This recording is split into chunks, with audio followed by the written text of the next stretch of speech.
En 1817, el general San Martín, junto a un ejército de 5.000 hombres, criollos, pardos, morenos, altoperuanos, chilenos, del Virreinato del Río de la Plata, era un ejército de toda la patria grande, va a realizar la gesta militar más importante de la historia argentina, de la historia de América Latina, ¿no? Y cruzará la cordillera, 30 grados bajo cero, 4.000 metros de altura, para llegar a la cuesta del Chacabuco.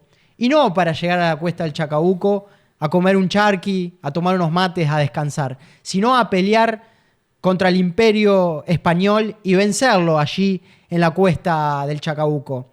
Pero para liberar Chile, el ejército patriota iba a necesitar expulsar al ejército realista. El ejército realista se va a reagrupar y se va a consolidar en la ciudad de Talca, junto al mando del general Osorio. San Martín, para efectivizar la independencia de Chile, va a necesitar expulsar a los españoles y por eso, en marzo de 1818, prácticamente un año después, va a buscar atacar allí, va a acampar en la ciudad de Talca, en las afueras de la ciudad de Talca, y atacar al ejército realista, el ejército que estaba combatiendo en Francia, que estaba combatiendo en Europa contra nada más ni nada menos que Napoleón, que contra el ejército francés. Efectivamente, San Martín prepara la batalla, prepara la lucha para el día 20 de marzo de 1818, pero el general Osorio, muy astuto, evidenciando una posición favorable, decide atacar en la noche del 19 de marzo. Es realmente un desastre y va a pasar a la historia como el desastre de Cancha Rayada. Realmente el ejército patriota se entra en una confusión muy profunda. Incluso los cronistas de la época van a contar que los soldados, que los militares patriotas van a comenzar a dispararse entre ellos, entre tanta confusión. El general O'Higgins va a salir herido, un balazo va a impactar en su codo y lo va a fracturar. Al lado de San Martín estaba su ayudante y también va a salir profundamente herido. Es efectivamente un desastre. El ejército de los Andes pierde toda la artillería y así va a pasar a la historia. Luego de eso se van a refugiar y solamente la columna comandada por Gregorio de las Heras va a salvar un contingente de 3.500 soldados que luego va a ser la base para la batalla de Maipú. Es muy interesante ver las memorias de José María Guido, que cuenta que cuando lo va a buscar a San Martín, nota la desazón.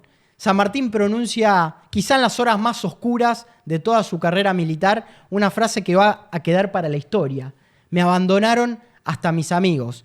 Efectivamente, eso estaba sucediendo en la ciudad de Santiago, que el día 20 de marzo llegan las noticias, las infautas noticias del desastre de Cancha Rayada, y bueno, realmente la clase alta comienza a escapar, porque efectivamente Santiago de Chile era un desastre, ¿no? Muchos generales escapando, algunos por miedo, otros porque entendían que tácticamente era mejor refugiarse en Mendoza y luego volver a cruzar la cordillera de los Andes. Pero eso implicaba un retraso de un año en esa genial campaña militar que va a emprender San Martín. Por otro lado, ya muchos estaban realizando los preparativos para que entre el ejército realista a Santiago de Chile y muchos creían que San Martín y O'Higgins estaban muertos. Realmente el espíritu anímico de la ciudad de Santiago, del pueblo chileno, del ejército patriota estaba por el piso, hasta que San Martín, un día 25 de marzo, regresa todo sucio, lleno de tierra, encabezando una partida de soldados y pronuncia quizás una de las arengas más emocionantes de la historia de América Latina. Chilenos, uno de aquellos sucesos que nos es dado al hombre evitar, hizo sufrir a nuestro ejército un contraste. Era natural que este golpe inesperado y la incertidumbre os hiciera vacilar, pero ya es tiempo de volver sobre vosotros mismos y observar que el ejército de la patria se sostiene con gloria al frente del enemigo, que vuestros compañeros de armas se reúnen apresuradamente y que son inagotables los recursos del patriotismo. Los tiranos no han avanzado un punto de sus atrincheramientos. Yo dejo en marcha una fuerza de más de 4.000 hombres, sin contar las milicias. La patria existe y triunfará, y yo empeño mi palabra de honor de dar en breve un día de gloria a la América del Sur. San Martín pronuncia estas palabras entrando a Santiago de Chile y 17 días después se prepara el ejército, se monta la artillería gracias al enorme trabajo de Fray Luis Beltrán y el ejército patriota va a vencer en Maipú y decretar la independencia del pueblo de Chile. Esto es el desastre de Cancha Rayada, esto es un desastre en términos morales, en términos anímicos, pero que luego el genio militar del general San Martín y de todo un pueblo decidido a su independencia va a levantar y va a revertir. ¿Y por qué reivindicar un hecho histórico? Porque si no tenemos un objetivo es hacer un programa de historia solamente. A nosotros lo que nos interesa es discutir la política, pero la historia es maestra de la política, no porque dos hechos se puedan repetir dos veces mecánicamente, sino porque sí podemos sacar conclusiones que nos permitan ver para adelante. Estamos en un desastre político hace ya bastante tiempo. La falta de conducción, la desmoralización, el derrotismo que impera en gran parte del movimiento nacional y popular son algunos de los sentimientos que nos inmovilizan a poder plantear horizontes para adelante. Nos cuesta más hablar de las cosas y de los problemas de nuestra patria que la persona que tenemos al lado. Si algo enseña Cancha Rayada es que las derrotas también sirven, las derrotas también valen. Que no existe la derrota militar hasta que el enemigo no está moralmente aniquilado. Y eso vale para el otro, pero también vale para nosotros mismos. La única derrota política que podemos tener nosotros es dejar de confiar en la política como herramienta de cambio.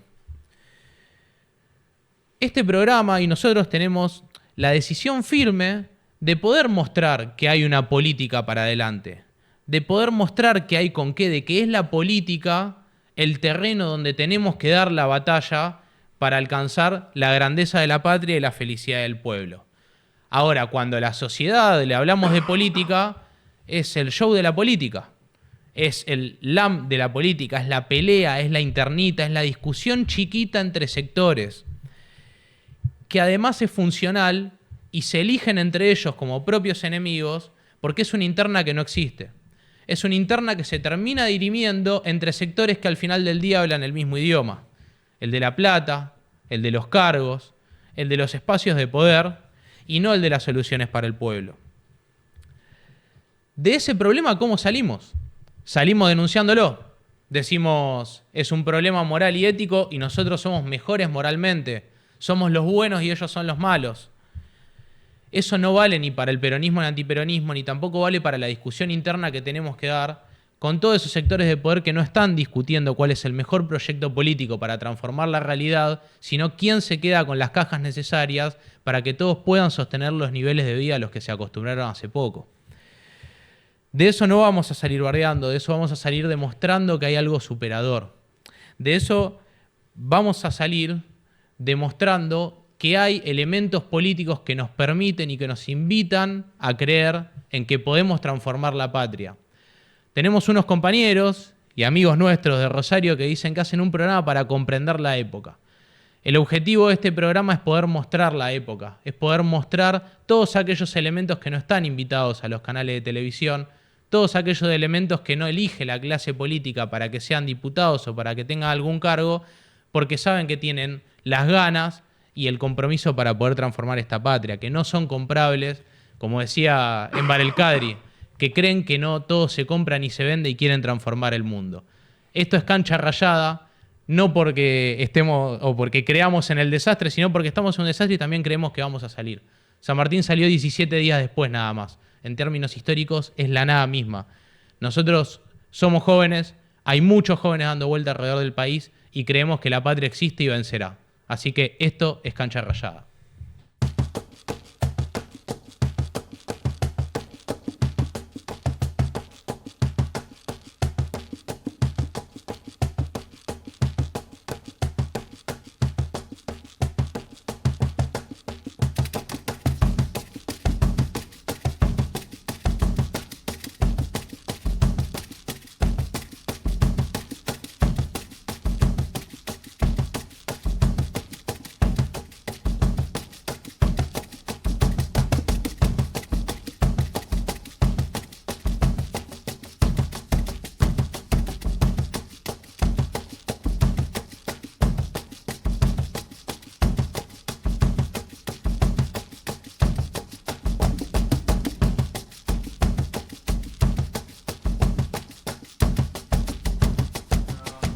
Bueno, luego de nuestra primera editorial, arrancamos ya este maravilloso programa que tratamos de que sea maravilloso en realidad.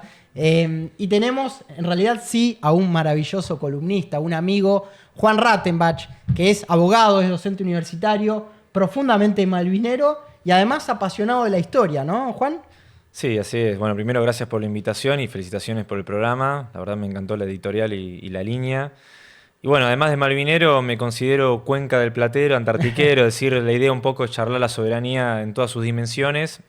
Así que sí, creo que estamos en el lugar correcto, así que bueno, acá estamos. Bueno, sí, como decía Agustín recién, un poco la idea es levantar el autoestima nacional y me parece que la soberanía y el lugar estratégico de nuestra patria dentro de la geografía mundial y dentro de este escenario geopolítico nos parecía fundamental.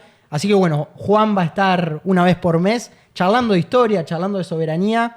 Así que bueno, realmente estamos muy contentos y bueno, para ya comenzar, hoy mapa bicontinental. Sí, vamos a empezar desde el comienzo, que es el punto de partida y que a su vez es el punto de llegada, que es el mapa bicontinental argentino. Mapa que aprovecho para decir, no es que se inventó en el año 2010 en el contexto del Bicentenario, sino que tiene sus orígenes a fines de la década del 30, comienzo de la década del 40, y que bueno, el general Perón de alguna manera lo puso en primera plana, no solo perfeccionando, consolidándose el mapa bicontinental, sino a su vez el uso obligatorio en el sistema educativo y a su vez la prohibición penal de mal reproducir la geografía argentina en términos cartográficos, ¿no? Estamos hablando de un decreto del año 46. ¿Y por qué decimos que es el punto de partida y a su vez el punto de llegada? El punto de partida porque es nuestra soberanía nacional, que es bicontinental porque nos sitúa en América del Sur y en el continente antártico. ¿Por qué es nuestro punto de llegada? Porque bueno, creo que va a ser nuestro deber como militantes de forma intergeneracional, con las generaciones que están y las que están por venir, de hacer de este mapa bicontinental una realidad efectiva, sí, y no un mero diseño hermoso cartográfico del Instituto Geográfico Nacional. Eso para mí es lo más importante. Fundamental. ¿Puede ser que haya una aparición en la década del 30 también, en una película? Sí, así es. Ahí es cuando arranca casi como si fuera un jeroglífico egipcio. Aparece en el medio de una película un diseño de una Argentina bicontinental que se proyecta hacia el polo sur, hacia prácticamente el fin del mundo, el paralelo 90, pero de alguna manera lo que sería el Instituto Geográfico Militar, o sea, la cartografía oficial del Estado, comienza a desarrollarse y a consolidarse a mediados de la década del 40, con el trasfondo no menor que es incluirlo en la currícula escolar, lo cual nos lleva a lo que sería la malvinización originaria, ¿no? Para parafrasear a algún que otro autor, la gran malvinización masiva a escala nacional se da en términos educativos en esta época, década del 40, comienzo de la década del 50. Yo te iba a hacer una pregunta que capaz me adelanto a todo lo que vas a explicar. ¿Qué pasó en el medio? Porque nosotros nos criamos no con el mapa bicontinental, ¿no? Sino con 24 provincias, se termina Ushuaia, fin del mundo. Y Antártida en el cuadradito. Claro. Bueno, pasaron cosas, como diría un expresidente. La primera es que, lamentablemente para nuestra historia, hay personas argentinas, así compatriotas en el término genérico, pero a veces es como que la defensa de la soberanía queda muchas veces anclada a un solo movimiento político, que es el peronista, cuando en realidad debería ser un tema sin distinción de partidos políticos. ¿Qué pasó con el mapa bicontinental? Bueno, después del 55 es como que el mapa bicontinental se desestimó, como que se guardó un poco y comenzó a reflotarse en el estudio de la geografía a nivel escolar el mapa con el que estudiamos nosotros, que es la Antártida como un anexo fuera de escala a la derecha del mapa. Después tuvo su breve resurrección como el ave fénix durante la Guerra de Malvinas en el año 82. Obviamente no se podía entender y comprender en una Argentina en guerra por las Islas Malvinas sin entender la totalidad de la geografía vinculada con esta bicontinentalidad en la Antártida, y como consecuencia de la posguerra de Malvinas y la desmalvinización, el mapa bicontinental cayó en el olvido, en los 80 y en los 90, hasta que por una ley del año 2010, la 26.651, se vuelve a reflotar el uso del mapa bicontinental, estableciendo o reafirmando nuevamente su uso obligatorio en el sistema educativo. Y quizás como último parangón es que el mapa bicontinental se actualizó por última vez y de forma definitiva en el año 2020, por otra ley aprobada por unanimidad de todos los partidos políticos, que actualiza el límite exterior, o sea, mejor dicho, el límite de la plataforma continental argentina. ¿Por qué es tan importante, y me parece que está bueno dejarlo claro, por qué es tan importante hablar del mapa bicontinental? Bueno, básicamente es la hoja de ruta argentina en el siglo XXI. Todo argentino de ley, nacido o no nacido en estas tierras, pero que se autopercibe o se siente como argentino, acá incluyo a los otros compatriotas de ultramar, ¿no? Serían los de Bangladesh. Básicamente es la hoja de ruta argentina del siglo XXI, porque es nuestro deber como argentinos hacer eso una realidad efectiva, tomando en cuenta que por lo menos un tercio de nuestro territorio, que es insular y marítimo, Malvinas, Georgia, Sandwich y 200 millas alrededor de cada isla, está ocupada por el Reino Unido de Gran Bretaña. Es decir, además de la militarización del Atlántico Sur de parte de Gran Bretaña, además de ocupar las islas, ocupan una gran porción del mar argentino. Y como si fuera poco, está en disputa el continente antártico. Entonces, tenemos el mapa, es una hoja de ruta, para que de alguna manera, el momento que podamos concretar este anhelo que tanto tenemos, que es volver a ver flamear nuestra bandera en las Islas Malvinas, ahí podemos decir que el mapa bicontinental no es solamente un diseño cartográfico, sino que es una realidad efectiva. Vos sabés, Juan, que hace poco tuve la posibilidad de ir a distintas escuelas secundarias a hacer una pequeña charlita sobre el mapa bicontinental y me sorprendía que ya luego de muchísimos años, 13 años, 14 años luego de la ley oficial, muchos pibes, la gran mayoría te diría, no lo conocían. ¿En qué estuvimos fallando en esos términos? ¿Falta de difusión? ¿Qué es lo que ha pasado? Bueno, ahí esto lo puedo decir como abogado. Por un lado está la ley y por otro lado está la realidad, ¿no? Si bien la ley es del año 2010, como bien vos decís, no hubo una difusión masiva, digamos, porque, ¿cómo se hace efectiva una ley? Bueno, básicamente con presupuesto y voluntad política. La voluntad política estaba, pero los cambios educativos y culturales hay que tener en cuenta que lleva tiempo. No se resuelve solamente como una mera aprobación de una partida presupuestaria. Doy un ejemplo concreto, el Museo de Malvinas. El Museo de Malvinas se inaugura en el año 2014, es decir, 4 años después de sancionada esta ley, y los colegios venían a enterarse de la existencia del mapa bicontinental viniendo al Museo de Malvinas. Y recién en el año 2022 podemos afirmar que vino el primer colegio, la primera escuela, que cuando vino al museo dijo, ese mapa ya lo conocemos.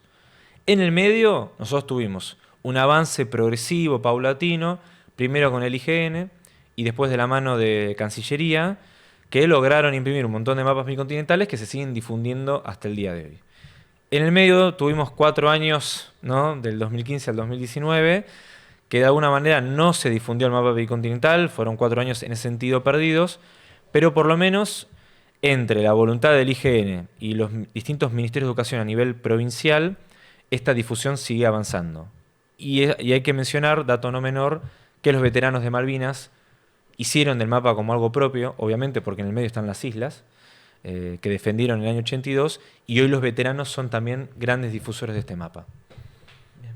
¿Y cómo lo ves para adelante, no? Porque digo, en términos pedagógicos sabemos todo lo que falta, ¿no? Pero después cuando empezás a decir, bueno, quizás lo que falta es esto, se nos dificulta un poco más. Es decir, el mapa bicontinental es un avance. ¿Cómo ves vos, o ¿En qué podría avanzarse en función de ese proceso de malvinización desde ya las tempranas generaciones? Bueno, por empezar, el mapa, al igual que las islas, es un ícono. Así como tenemos el ícono de las Islas Malvinas en banderas, en tatuajes, en hinchadas de fútbol, o mismo también en banderas de sindicatos o agrupaciones de juventud, creo que el mapa bicontinental lo primero que hace es visibilizar la Antártida, tema que por mucho tiempo no se hablaba. Y aparte, ¿por qué es importante visibilizar la Antártida? Porque muchos autores, especialistas de geopolítica, bueno, autores que ya en otra oportunidad conversaremos en el futuro, veían a la Antártida como el continente del futuro. Sin embargo, hoy la Antártida ya es el continente del presente. Al momento que el agua dulce, aclaro, la Antártida es la reserva de agua dulce más importante del planeta. Al momento que el agua dulce empieza a cotizar en Wall Street, casi como un commodity, como podría ser el oro, el cobre o mismo la soja, bueno, estamos de alguna manera hablando del continente del presente y por eso es importante saber de que esto forma parte de la Argentina y que por lo tanto hay que defenderlo como el resto del país. Como en ese sentido me parece fundamental lo que decís y qué importante que las nuevas generaciones puedan incorporar el mapa bicontinental, ¿no? Porque parece que durante años la Antártida no fue un instrumento o no fue una zona estratégica o se la dejaba en algún punto de lado, pero en este escenario geopolítico cobra mucho más valor el mapa porque, bueno, la Argentina se dirige hacia el sur, ¿no? Tanto su hipótesis de conflicto como todo su proceso en términos de política estratégica tiene que ver con el sur, con el mar, con el sur y con la Antártida y las Malvinas. Vos bien lo dijiste, el mar también es muy importante y ahí el mapa bicontinental es mucho más pedagógico para posicionar a la Argentina como un país marítimo y atlántico si lo comparamos con el mapa tradicional donde el mar queda medio desdibujado porque la Antártida está como cortada Sí, hacia queda un costado. como frontera y no como territorio parte, digamos. ¿No?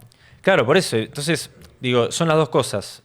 Miramos hacia el sur y también miramos hacia el este. Cuando hablamos de mirar hacia el este, estamos mirando a las Islas Malvinas, a las Georgias y sobre todo al mar argentino, que también es un espacio que está en disputa, porque hay una porción que está ocupada por los británicos, tema que por ahí a veces creemos que solamente ocupan las Islas Malvinas y nada más, ocupan también los espacios marítimos, y sobre todo para discutir temas que tienen mucha vigencia hoy en día, como por ejemplo los recursos que se encuentran en el mar, Claro.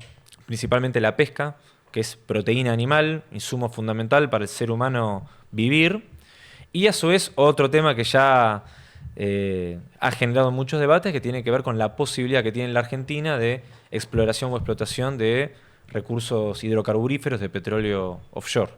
Bueno, Buenísimo. Juan, no sé, vos tenés... No, ¿alguno? la verdad, muy agradecido, Juan, de que puedas estar. Vas a venirte cada un mes, Acá así estaremos. que, bueno, a charlar, por supuesto, de temas que tienen que ver con la soberanía nacional, con la historia. Sí. Me avisan- Creemos que este es el mejor país del mundo. Yo digo que no lo creo, que lo puedo demostrar objetivamente. Y me parece que un poco la columna con Juan y con todos los demás columnistas que van a venir van a ser apuntando en ese sentido, ¿no? Fuimos grandes, somos grandes, podemos ser grandes, tenemos una historia que nos avala. Y yo quiero aprovechar para manguearte en algún momento la historia de las Islas Malvinas. Hay que hablar del Gaucho Rivero, hay que hablar de Vamos a una ver. serie de cuestiones que me parece que están ahí medio ocultas. Así Sí. que nada, muchas gracias, Juan. No, gracias a Sí queremos recordarles que las redes son @cancha_rayada_oc. Pueden seguirnos en YouTube, en Instagram, en TikTok. Y ahora vamos con la próxima invitada, nuestra amiga Mayra Arena.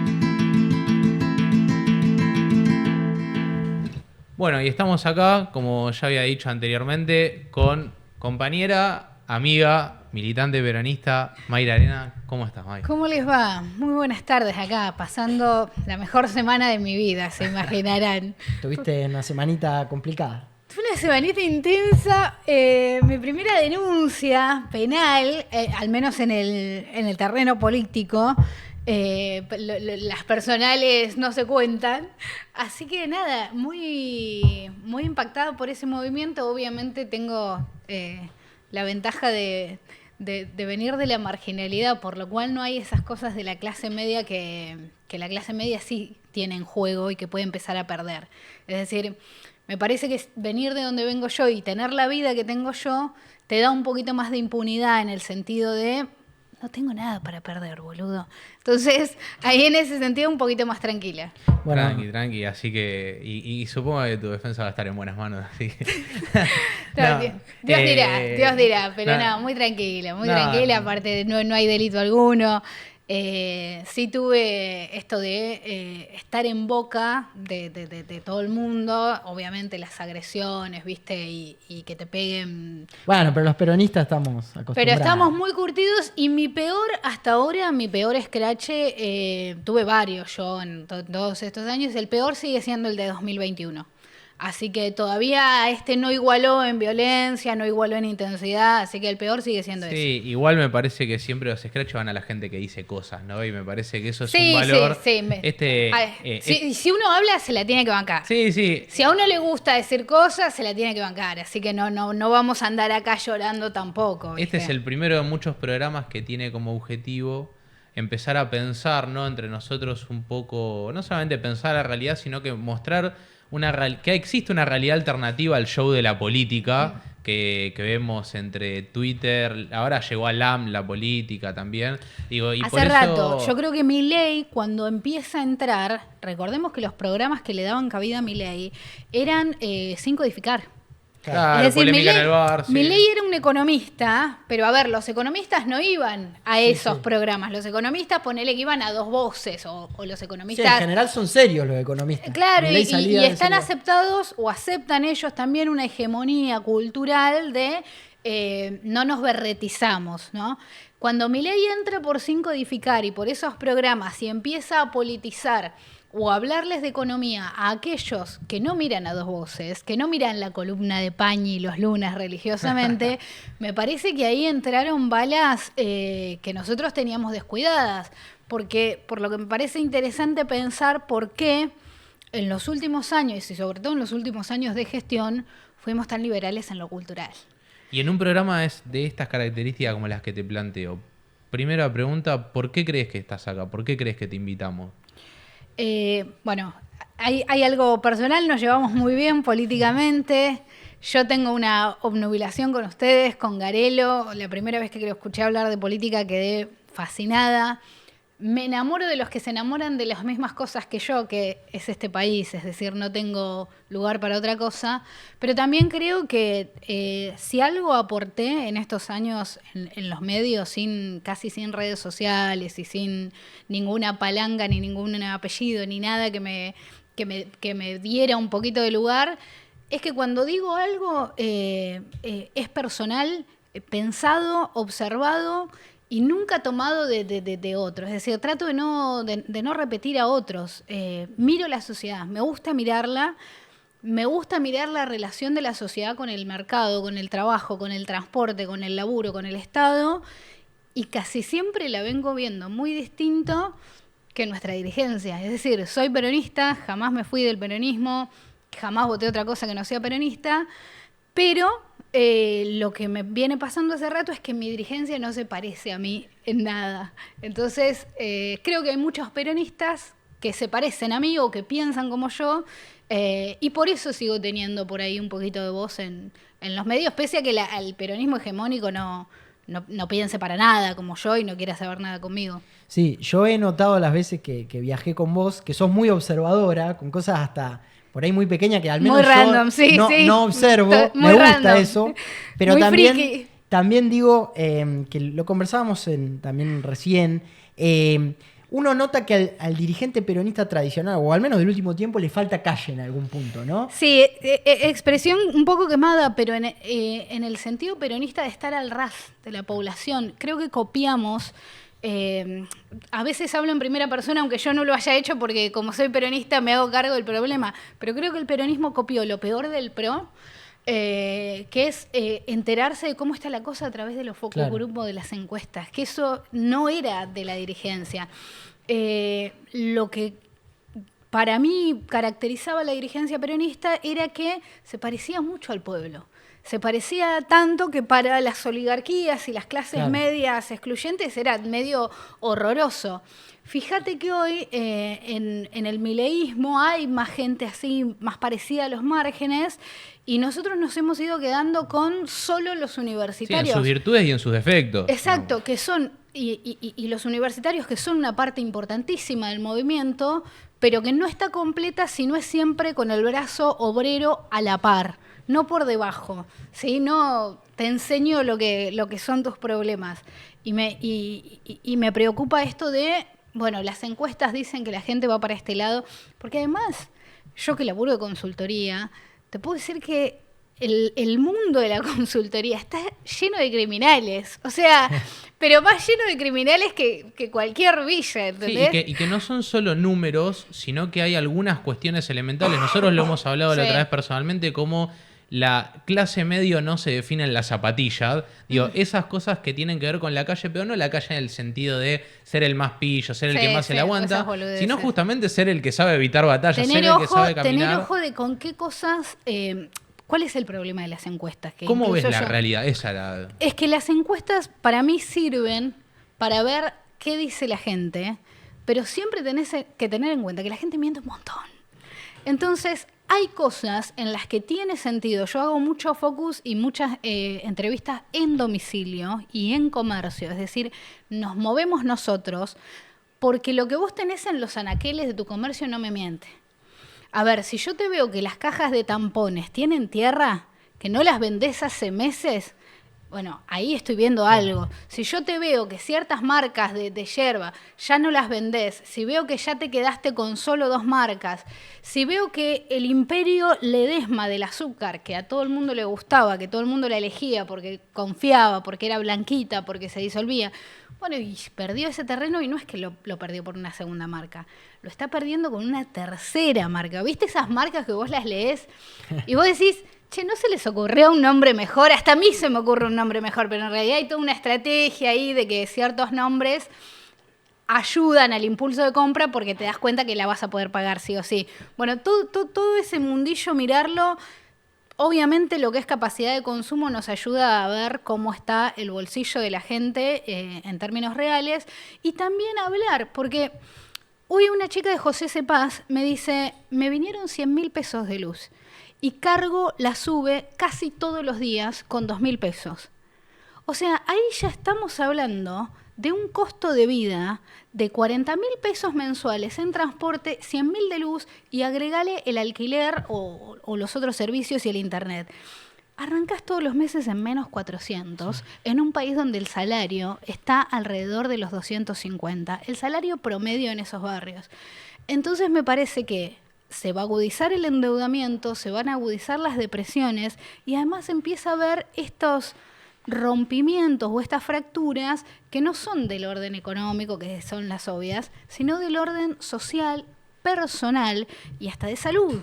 Es decir, empiezo a recortar el tratamiento de salud porque ya no puedo ir al médico todas las semanas, ya no puedo comprar lo que me dice. La gente revienta para donde puede y por lo general con los que puedes con sus seres queridos. La gente revienta en su casa, por lo cual se pudre la convivencia de la familia, se empieza a pudrir con los hijos, con los esposos, con las madres, con todas esas familias, que además venimos de una pandemia y de una economía muy poco recuperada, donde las familias ya se habían amuchado. Claro. Es decir, ya había un montón de gente conviviendo por crisis y por los alquileres y por todo esto. Entonces me parece que o la sociedad se acostumbra a vivir así, que yo creo que es lo más factible que pase, que la pobreza en este momento sea una cuestión que da vergüenza, entonces nos la bancamos hasta que se pueda salir, o por algún lado va a decantar, que es lo que dicen la mayoría de los analistas. Por ahora esa alternativa yo no la estoy viendo, porque la gran ventaja de la época de Milei es que la mayoría de la gente no se queja. Sí, la verdad es que es una realidad de sobrevivencia. Digo, la gente busca sobrevivir, trata de sobrevivir. Muchas veces yo pienso también de, bueno, ¿por qué hay tanto anestesiamiento en la población? Creo que tiene que ver también con que del otro lado no hay una alternativa real, no se ve un peronismo organizado en esos términos. Y quería preguntarte, particularmente en términos políticos, bueno, ¿cómo ves la realidad actual del movimiento nacional, por decirlo de algún modo, del peronismo, en esto de poder hacerle frente a un gobierno que es espantoso, pero que sin embargo tiene 50% todavía de imagen positiva? Me parece que la dirigencia lo que tiene también es miedo, o se observa una dirigencia temerosa, lo cual no me gusta, no me parece característico del peronismo, pero que tiene miedo esto de romper con la luna de miel que tiene el electorado con Milei. Perdón, ¿existe esa luna de miel? Yo sí, la confirmo todos los días. Sí. ¿Dura más de 100 días? Viene durando más, quizás ya la gente ya no está tan enamorada, pero no le retira el apoyo. Es decir, todavía no hay arrepentimiento o no hay... De a poco van a empezar a aparecer todos los políticos son iguales, sí. ¿no? Que es el comodín cuando una vez más te fallaron. Ya no hay fanatismo de defensa irrestricta, pero sí... de a poco empieza a haber más silencio, menos fanatismo, pero sí creo que hay una esperanza todavía muy, muy fuerte de que esto funcione, de que este sacrificio tenga un sentido transformador de la Argentina y de la economía de los argentinos. Por lo cual, me parece que la dirigencia peronista, que ahora seguía por las encuestas y por los focus group, no quiere salir a asomar la cabeza y que les echen encima las responsabilidades de todo lo que viene pasando. Que es un poco me pasa a mí. O sea, un poco nos pasa a los peronistas que hablamos, que todo lo que nos tiran, además de... Yo digo 1000 cosas y me pueden bardear por las 1000 cosas que digo, y está todo bien porque para eso hablo. Pero cuando te tiran con el pasado o con incluso el presente por la cabeza, ahí te das cuenta que nadie responsabiliza a Milei, o que ese sector de la población no responsabiliza a Milei del estado actual del país. Entonces, si Milei sigue dañando, ¿hasta cuándo va la sociedad a seguir creyendo que todo esto es culpa del peronismo y es culpa? Porque no nos olvidemos que a Macri el apoyo le duró hasta 2018. Porque Macri volvió a ganar las legislativas 2 años después con todos los tarifazos. Entonces, me parece que no podemos subestimar esta ola que hay, y no podemos no pensar que Argentina es un poco así ahora. Que Argentina es un poco liberal, que Argentina es un poco más antiestado de lo que era, o que... se ha latinoamericanizado un poco nuestro pueblo. Yo creo que hace rato. Cuando hablan de efecto latinoamericanizador de ciertos consumos culturales, no coincido, porque no creo que sea el efecto, creo que es el síntoma. Sí. Creo que cuando vos empezás a consumir lo mismo... Que esto es lo visible, pero que ya estaba de fondo. Pero que ya estaba y que ahora empieza a salir. Ahora hay una gran revuelta, está reviviendo la cumbia más tradicional, más argentina, más parecida a la santafesina y la del conurbano. A todos somos un poco nostálgicos, entonces nos gusta, pero creo que ya hay, sobre todo en lo que tiene que ver en la forma de enfrentar la vida. Hay como un espíritu derrotado en algún punto. Sí, una autoestima muy distinto y muy menor al que fue la autoestima de los que, como argentinos siempre dijimos, por acá pasó Perón. Sí, y en ese peronismo, que aprovecho que dijiste Perón, en ese peronismo que hoy para la sociedad, peronismo es Alberto Fernández, pero es Cristina, pero es Néstor, pero es Menem. Y olvídate que no te vas a sacar de encima a nadie. No, por eso, ¿qué crees que tiene, digamos, para aportarle en su tradición el peronismo a este proceso actual en el cual la autoestima está muy golpeado, y el peronismo, si algo se nutrió siempre, fue del negro que levantaba la vista. Claro. Pero aparte, el proyecto de país soberano y incluir en lo que tiene que ver con soberanía, la capacidad de ser autónomos, la soberanía alimentaria, por ejemplo, en un país donde la comida se lleva los sueldos de la mayoría de las personas, donde se te va todos tus ingresos en pagar un techo y comer y tener los servicios, entonces no queda un margen para consumos culturales, para consumos de ocio, y sobre todas las cosas, algo que digo siempre, que es también para gastar en boludeces, es decir, para vivir y tener un margen de recreo o de ocio que tiene que ver, que tuvo que ver siempre con el peronismo. Es decir, el peronismo no solo puso a los trabajadores a volver a tener un domingo, o a tener un domingo por primera vez, a ver la luz del sol por no trabajar 12 horas, sino que también les permitía irse de vacaciones y tirar las patas en una playa. Cuando el peronismo se aleja económicamente de su proyecto de vida cotidiana y políticamente de su proyecto de nación soberana, no queda nada. Lo único que queda es una estética de, bueno, somos peronistas porque comés chori, porque hablás. Todo lo simbólico, el folclore. Claro. Y una estética berreta. Y una estética berreta que copia además lo que creen que es el peronismo, que en realidad es como, pasa algo parecido con las artistas femeninas últimamente, que son y dicen y cantan todo aquello que los varones piensan que es una mina, ¿no? Entonces vivimos siendo hipersexualizadas por los tipos, bueno, y las canciones femeninas ahora también son solamente eso, ¿viste? No hay ese amor femenino, yo soy más por ahí, qué sé yo, de Shakira. En términos tuiteros sería, soy un poco más cornuda, un poco más tradicional, pero por lo menos eso era honesto. O sea, claro, vos escuchabas esa letra y vos decís, esta mina ama como amamos las minas. No es una cosa física o por ahí masculina desde la posesión. Me parece que ahora en el peronismo pasa lo mismo con el gorilismo. El peronismo reafirma cada cosa que el gorilismo sale a decir que es el peronismo o a insultar, ¿no? Uno ve ciertos dirigentes que cuando el gorilismo o Milei agrede una cosa o se mete con una cosa, enseguida salen a reafirmar que ellos son eso. Entonces, no hay agenda propia, no hay agenda soberana, no hay agenda nacional, sino que lo hay es intentar desmarcarse de quienes verdaderamente sí tienen un proyecto destructivo y que viene siendo bastante exitoso, que es quienes nos gobiernan. Bueno, May, la verdad es un lujo escucharte. Tenemos que ir cerrando, nos apura un poco el tiempo.